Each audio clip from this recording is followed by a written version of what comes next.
दूसरे दिन जब मैं काम पर पहुंची तो मेरी मुलाकात रेशमा से हुई। मैं रेशमा से बात कर रही थी कि सामने से मुझे जमाल आता हुआ दिखा। मैं रेशमा से बात करते हुए चोरी छिपी नज़रों से जमाल को देख लेती। मैंने रेशमा से कहा, यार, अगले हफ्ते दिवाली में 2 दिन के लिए ऑफिस बंद हो रहा है। मैंने पिकनिक पर जाने का प्रोग्राम बनाया है, तुम मेरे साथ चलोगी ना? रेशमा ने कहा, नहीं यार, मैं पिकनिक पर नहीं जा सकती। तू तो जानती है, मेरे घर में मैं और मेरी माँ बस 2 ही लोग रहते हैं। मेरी माँ मुझे कहीं जाने नहीं देती है। मैंने रेशमा से कहा, तू चलने की तैयारी कर, आंटी को मैं मना लूंगी। रेशमा ने कहा, ठीक है, पर माँ को तुझे ही समझाना होगा। मैंने तुरंत कहा, ठीक है। फिर रेशमा ने मुझसे पूछा, पिकनिक पर कौन कौन जा रहा है? मैंने कहा, मैं, तुम और मेरा भाई राजेश। दरअसल पिकनिक पर जाना मेरा और राजेश का प्लान था। पिकनिक तो बहाना था, हमारा असली मकसद तो कुछ और ही था। आखिरकार पिकनिक का डेट आ ही गया। राजेश बाहर गया था। मैं और रेशमा कमरे में बैठकर राजेश के आने का इंतजार कर रहे थे। थोड़ी देर बाद राजेश आया तो उसके साथ जमाल भी था।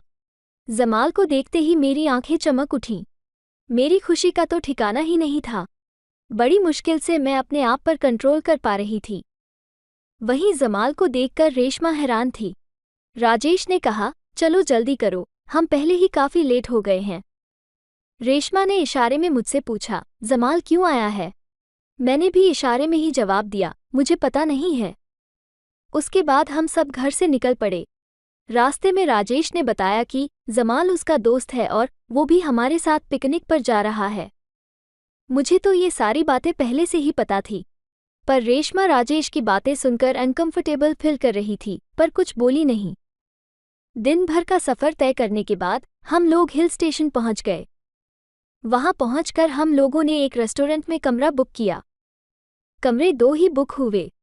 तय ये हुआ कि एक कमरे में राजेश और जमाल रहेंगे और एक कमरे में मैं और रेशमा। फिर हम लोग अपने अपने कमरे में गए और अपना अपना सामान रखकर फ्रेश होने लगे।